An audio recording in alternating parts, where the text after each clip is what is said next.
Hi guys, something a bit different today. While I'm waiting for pre-orders, I thought I'd do something about a different subject, so it's not going to be about collectibles this time. It's something I've been promising on doing for probably the past 12 months and I just really haven't got around to doing it. And I wasn't sure that I wanted to mix it in with the channel that I've got already on YouTube. But anyway, it's a bit of a retro review really, this thing is.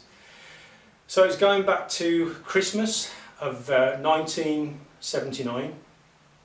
I had two Christmas presents in that year. I had a portable television for my bedroom. Unfortunately it was just black and white, so yeah, it was okay. I was happy with it, but it would have been nice if it was a colour TV, I suppose.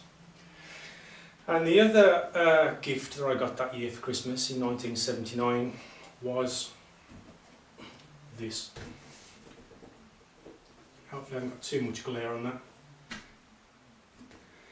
So this was the Atari 2600 console. Now this review probably isn't going to interest everyone. You know, if you were around in the late 70s and early 80s, mid 80s, then you'll probably appreciate this review. As I say, I picked mine up in 1979, and you know, I've had consoles all my life, starting from this one, and but out of all of them, and I've got a PS3 in the other room, out of all of them, this was the most memorable console that I ever had, and it was thanks to this that it was the best Christmas I ever had. I spent many an hour on this console. I remember that on its initial release you had a game called Combat, which was that game.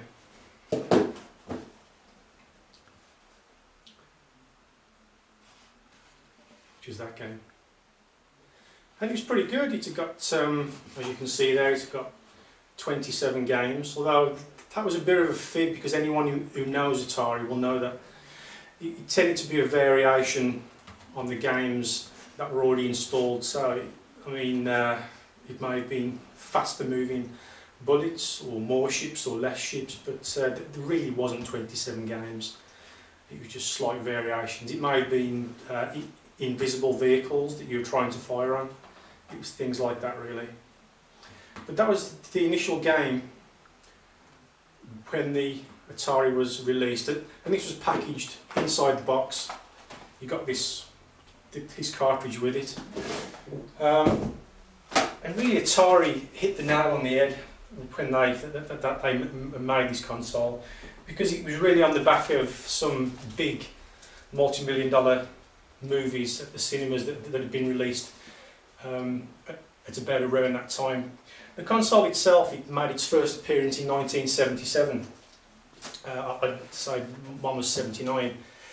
But thanks to a few films that some of you might know, like Superman and Star Wars, Atari started to produce games from those franchises. So we saw Superman, and we saw 3 or 4 cartridges for the Star Wars movies. I've got 3 of them. And then inside the box, this was pretty much how it looked. So you had the console on one side, then this is the transformers, etc. that you got there, and these were the cartridges.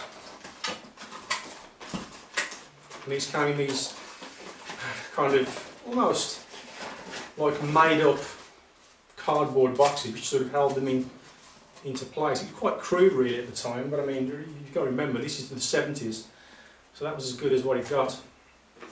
And then you got this, I suppose, what's become an iconic joystick now, and it's spawned a million t-shirts, I would imagine. Even the brand Atari has spawned a few million t-shirts and shirts. And these little joysticks, although as simple as they were, they literally were indestructible. my old Atari had such a battering, it really did, but the joysticks never gave up the ghost. They were pretty much indestructible. As you can see, it was simplistic, you know, it was up, down, left, right, and one fire button. And that was as complicated as it got. I mean, if you compare it to some of today's games, you've got quite a steep learning curve. With the Atari, it was a simple case of put the cartridge in and switch the console on, left and right, fire button. That was as complicated as it got, and that was what was fun for me about this. You know, it was easy to get on with. And you know, I've had Mega Drives, you know, I've had PlayStations, I've had Xboxes, I'm on the PS3 now, as I've said. I used to have a Commodore 64 after this. I've been through a lot of systems, but this is one that really holds fond memories for me. Unfortunately, this is not my original console. I think, as most people who own one of these knows, that these consoles had a battery. It was such a popular console that you literally you played them to destruction. And mine was exactly the same. You know, I just played it and played it and played it until I had problems with it, and eventually I ended up throwing the thing away. I actually picked this up off eBay probably about 6 years ago, and it is absolutely mint. I mean, the most common things that you would see as far as wear and tear goes was that this orange line around the outside, it would start to wear near the switches when you're constantly leaning over and flicking the switches. But as you can see, all the original orange paint is all intact, all the numbers are all intact, everything still works. There is not a blemish on this. At the front you had that that really well-known sort of, well, I say wood, it's not wood, it's actually a piece of plastic, but it really did become synonymous with the Atari 2600. And it was built to last as well. These little consoles took some real battering, and my original console, it lasted a good probably 10 years before it eventually gave up the ghost. Just before I carry on, actually, I just want to tell you, if you're into your retro books, then I suggest that you pick up this book. It's made by people who do the Retro Gamer magazine, and it's pretty much the Bible on consoles, running from, as you can see, 1977 to 1999. And the first chapter is about the Atari, and it's got some very interesting snippets in there about the system, how the system had actually got started, and also he goes into talk about its competitors at the time, which anyone who was around in the 70s will remember that its main competitor then was hang on, I've gone blank, the Intellivision. That was its competition. A couple of years after its release, in 1979, Intellivision produced that system. But although the Intellivision and other consoles at the time were more powerful, the old Atari, it did come out on top.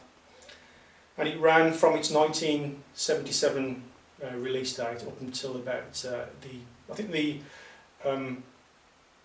production line eventually stopped, according to this book, in 1989. So that was a good 12-year run for a console that really, throughout the mid-80s and late 80s, was outdone by any other console out there, and yet it still managed to keep its head above water.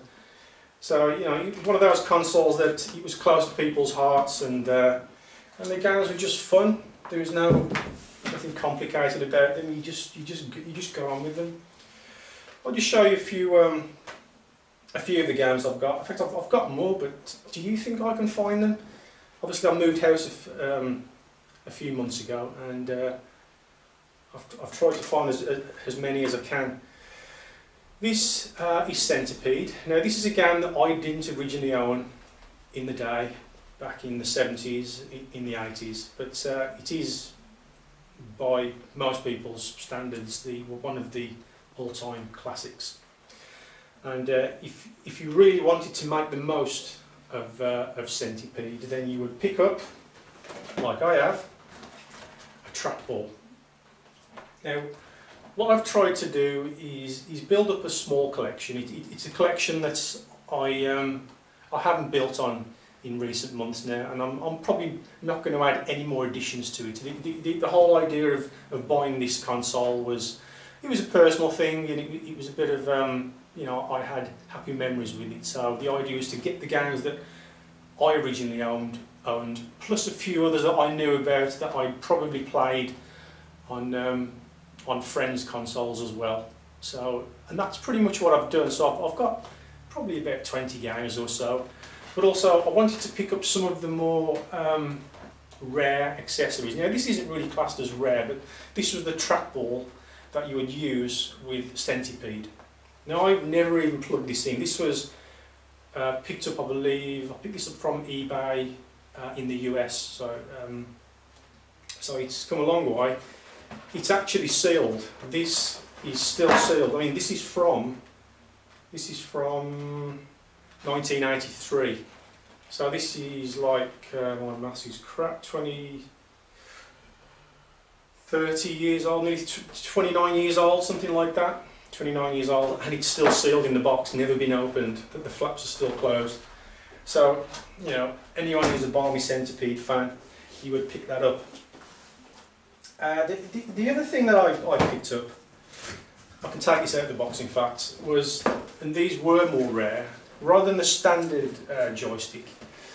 A bit later down the line, as the Atari was starting to get old, you know, it was trying to freshen up its image and bring in new technology. So you had these wireless controllers, and these were like big house bricks, to be honest with you. I mean, I have tried these. I don't really play Atari that much, you know. As I say, this was just for a collectible more than anything. But that was what you got as a controller. I mean, it literally is a brick. I mean, it's something like about 4 inches deep. It is without doubt the most uncomfortable controller you could ever wish to use. And it was powered by a 9-volt battery in there, and then by way of this humongous aerial, it connected to a receiver which sat at the side of the TV. You know, it's quite prehistoric looking, and you had an aerial as well. So it wasn't quite Bluetooth or Wi-Fi as we've got now. It literally was a wireless remote control using the old wireless frequency. So it's a nice touch. It was a nice addition. I was happy to pick that up. It didn't cost me a lot. I think I paid about £30, which is probably the equivalent of about $50 at the time. So that's a nice touch. That's all boxed. In fact, all the stuff I've got for this Atari is boxed. And in fact, some of the games that I've got were actually sealed. So this, you've got, just getting a bit closer, you've got basketball. And a lot of these I haven't even played, and some of these are in fact new. I think, yeah, this particular one, it was actually new off eBay. You can tell on the cartridge that there's no scratches where you actually push the cartridge into the console, so that's actually brand new, and this was from 1978, and it's never been pushed into a console. That was the original design of the Atari cartridges. Now, other companies started to produce games for Atari in the way of like CBS, and Parker Brothers released some fantastic Star Wars games, and of course they also produced Frogger as well. Parker Brothers did. But that is what everybody would know as a traditional Atari cartridge, and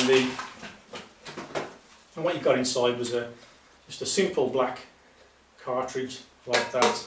and then you had a booklet, which was very basic instructions. As you can imagine, it didn't need a lot of instructions, you know, it was just left and right and fire. So it wasn't really complicated. Then you had Pac-Man. I've got first Pac-Man, but do you think I can find it? I've just had a look around trying to find it, I can't find it. This is Mrs. Pac-Man, which is just a variation on the original Pac-Man, and most people actually prefer this one. I don't think I've ever actually played this one. I mean, as you can see, it's got the cellophane on. So, but I have actually opened this. But again, that was a brand new sealed one that I picked up off eBay. I don't know how the prices are at the moment on eBay. When I was collecting these a few years back, you could pick up cartridges like this from anything between £3 and £10. I don't know what they are now. Obviously, the last time I looked, the Atari collectibles were starting to look a bit sparse on eBay, so all the good stuff was probably gone now. But that's that one. Another one I've got, Star Riders. This was actually one that a friend of mine owned. And the game itself, I must admit, is not that good, it's quite dull. The reason why I picked this up is that it was like a set that you actually got an extra controller with. So you got like a keypad inside this box, and that gave you extra well, it's down on the front of there, forward view, gallery map, hyper warp, computer on off, and shields on off. So you just, you know, it gave more flexibility in the gameplay. Again, this is actually brand new, as you can see. Oops. As you can see, there's the seal. It's still completely closed, and in fact, this has actually got a comic inside this box, but it's never been opened. 1982, never been opened. 29 years old still. Memories.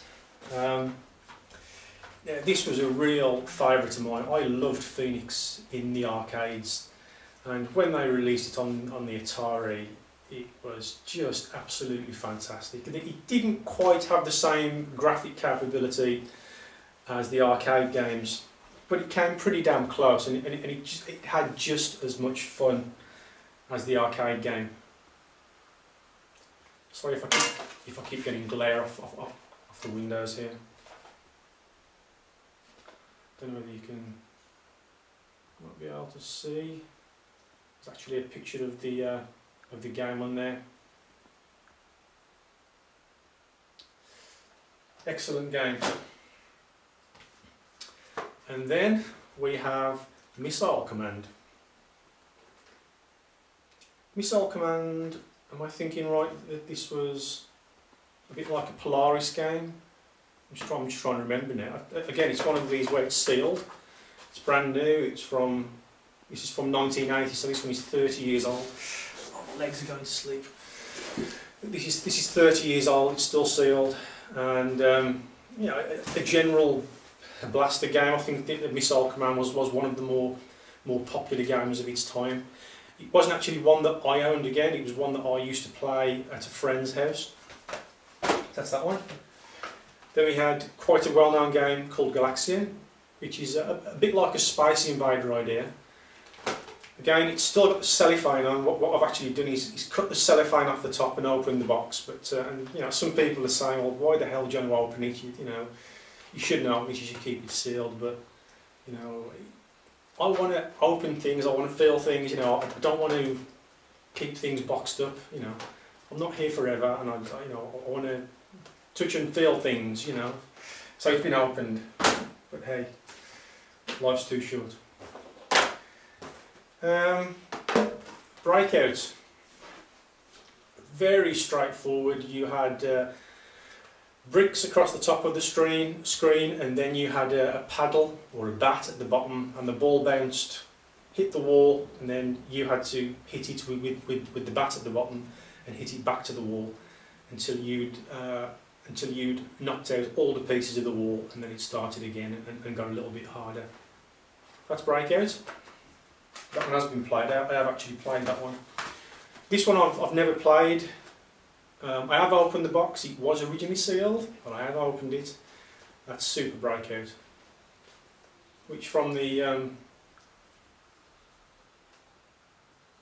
actually the things with the Atari games is the artwork on the cover, it made you buy them. The artwork was so fantastical, you know, it looked so good, and yet in reality the games were very, very simplistic. They had limited colours, and the graphics were, as you can imagine, it was just blocks.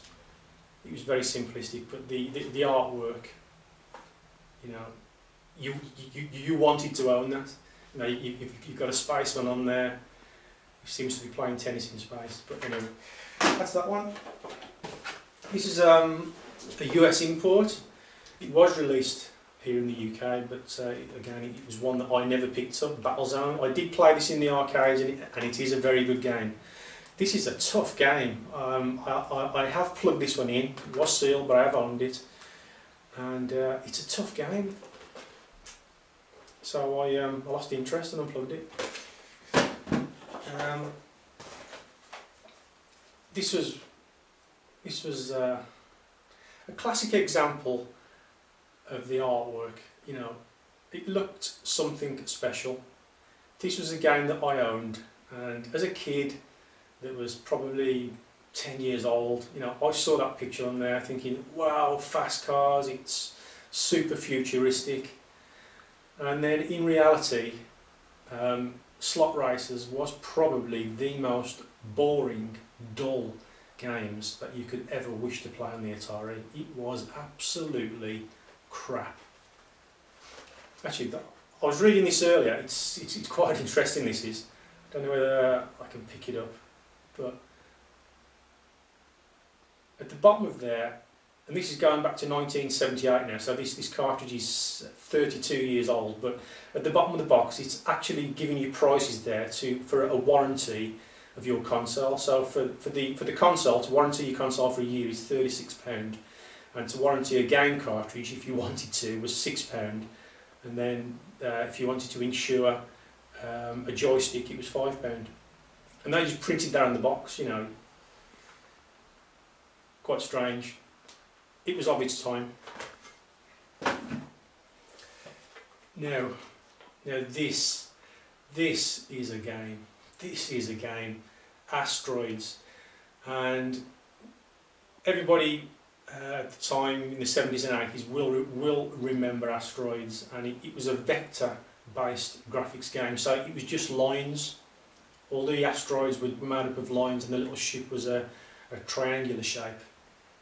And then Atari brought it to the 2600, and they actually improved on it, because this time around it wasn't just vector graphics. You didn't get just the lines, it was coloured. So the asteroids themselves were all different various colours, excuse me, and likewise the ship again, it was a different colour. This has got 66 games, and the variations were slow asteroids, medium asteroids, fast asteroids.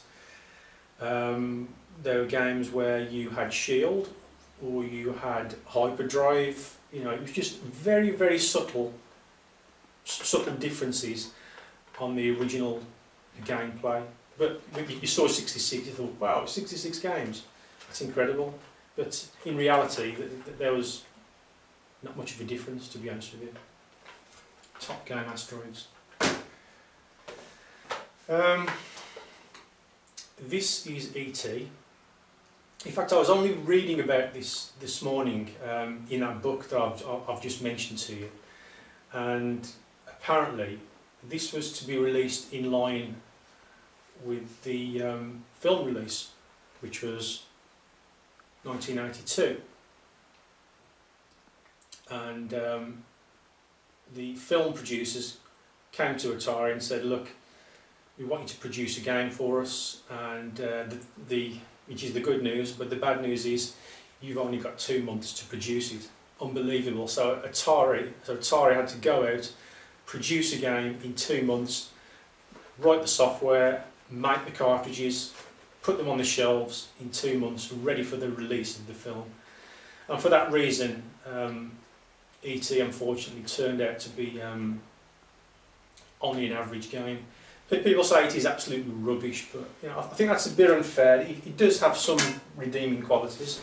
The music was okay, but it wasn't a perfect game at all. But yeah, still worth a go.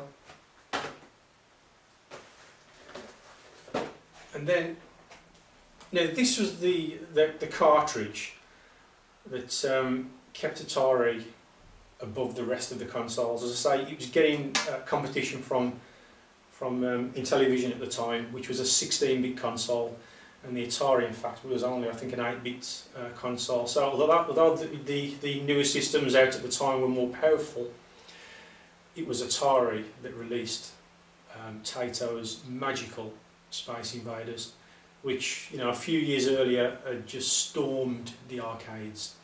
And when Atari released this, it just took their console to absolute stardom. I used to be tugging on my dad's jacket trying to get 10p's out of him to play this in the arcades, and when I was able to play this at home, it was just unheard of at the time. I would just spend hours and hours and hours on this game.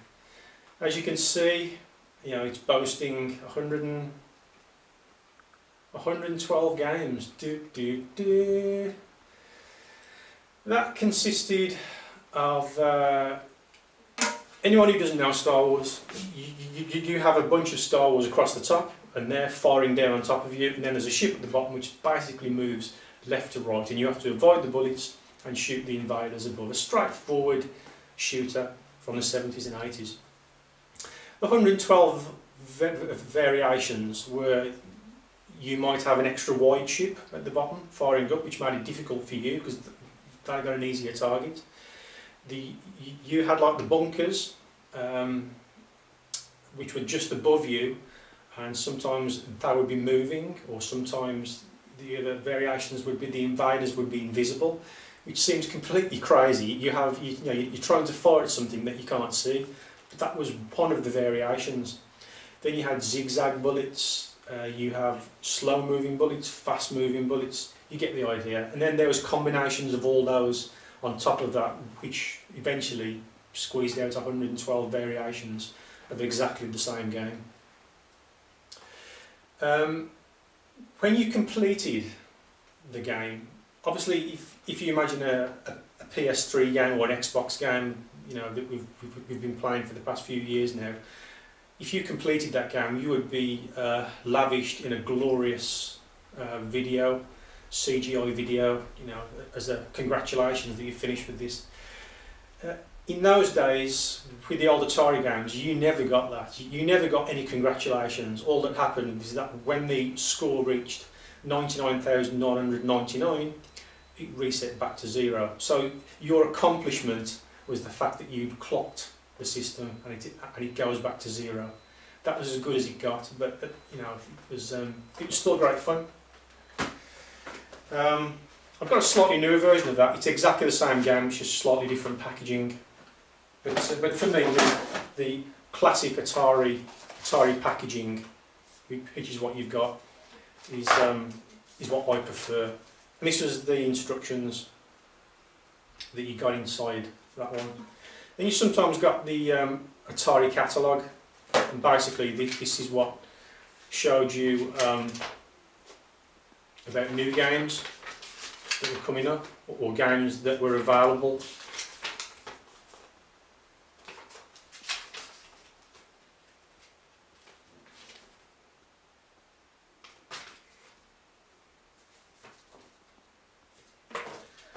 So that's that. And then, and this is the other reason why Star Wars stayed on top, because then, thanks to Star Wars, we started to get games like these. back a little bit. So now you've got the Atari games, and all these were produced by Parker Brothers, and Parker Brothers were known for their quality of games and graphics, although personally I think the Jedi Arena, although it was reasonably nice looking, it wasn't the best of the Star Wars games.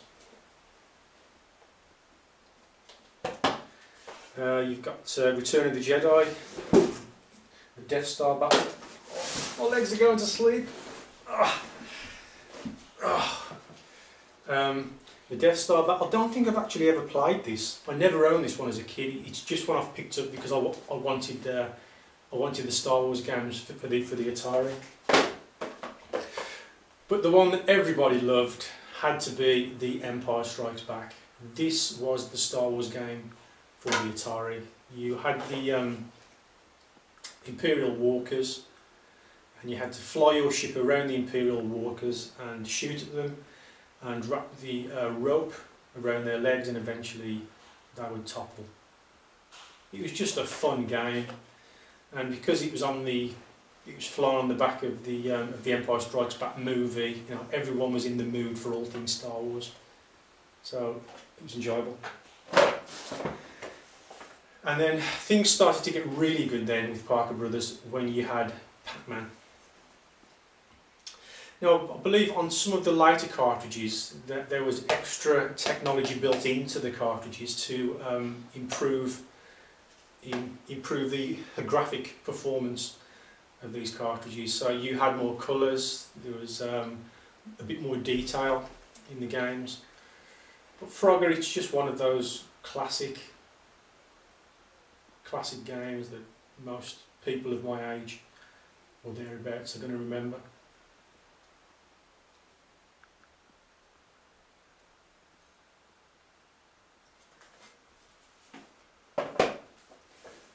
So that's it. I think I've done everything. That was my retro review of my Star Wars collection. And that's it. And I'm just waiting for some bits and pieces now, and as soon as I get those, I'll do a proper review for you. So I'm sorry if I've bored all you kids in your 20s, but hopefully some of you guys who are in your late 30s, early 40s are probably going to remember this, and it'll interest you. So until next time, I'll speak to you soon. See you.